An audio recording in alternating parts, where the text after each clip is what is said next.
Salam dəyərli izləyicilər, zəhmət olmasa kanala abunə olun. Bugün sizə çox ibrətamiz bir hekayə danışacağım. İçimizdən qopardılan yaxşılıq. Hekayənin adı budur. Bir gün gənc bir insan atı ilə bərabər səhrada yolculuğa çıxır. Bir müddətdə getdikdən sonra atından enir, yemək yemək istəyir. Və görür ki, künc çarəsiz vəziyyətdə bir ağacın kölgəsində sıxılıb oturmuş bir yaşlı adam var. Gənc adam ona səslənir. Ey dayı, dayıcan, buyur süfrəmə qonağım ol. Kişi cavab verir. Yox bala, sən özün yeməyi ye.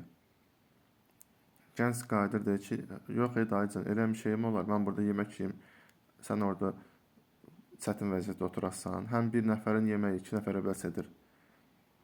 Və beləliklə yaşlı insanı bir tər yola gətirir. Həm gənc adam qayıdır ki, mən insanlıq ölübmü ki, mən burada yemək yiyeyim, sən orada oturasan.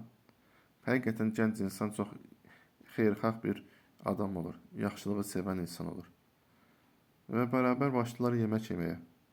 Bir müddətdən söhbət edildikdən sonra gənc başa düşür ki, yaşlı insan da bir növ səyahət kimi də bir səfərə çıxıb daha doğrusu. O gənc adam yaşlıya təklif edir ki, dayıcan, gəl belə eləyək.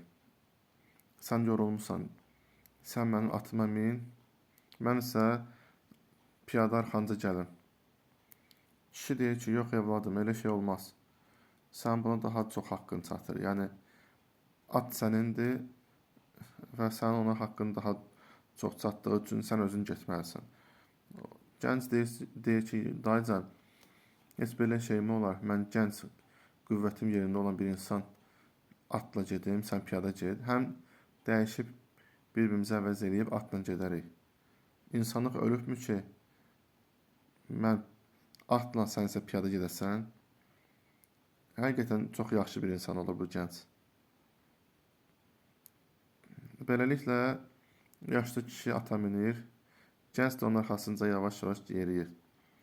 Bir müddət yol getdikdən sonra artıq günorta vaxtları olur, çox şiddətli istilik, günəşin istisi az qalır ki, insanın beynini başında qaynatsın, o dərəcə gəlib çatır. Və bir müddət getdikdən sonra kişi başlayır atı daha sürətli çapmağa.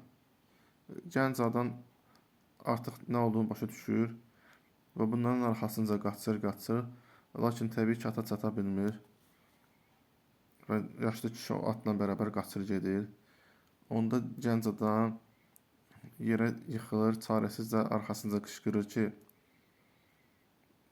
səhrada deyir, yeməyimi səninlə paylaşdım, buna yanmıram.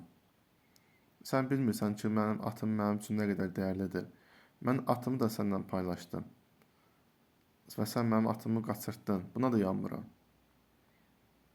Məni deyir, burada susuz, yeməksiz vəziyyətdə, tənha bir şəkildə səhrada qoyub gedirsən, heç buna da yanmıram. Çox güman ki, mən deyir, qurda quşa yem olacam. Amma məni yandıran odur ki, sən mənim qəlbimdə, mənim daxilimdə nə qədər yaxşılıq, nə qədər xeyirxahlıq var, hamısını söküb atırsan. Bu hekayədən çox ibrətlər çıxartmaq olar və bəzən bu hekayəni sanki biz özümüz də yaşamış oluruq. Baxırsan, normal bir insan idi, yaxşı, xeyirxah, sonradan sonra dəyişir.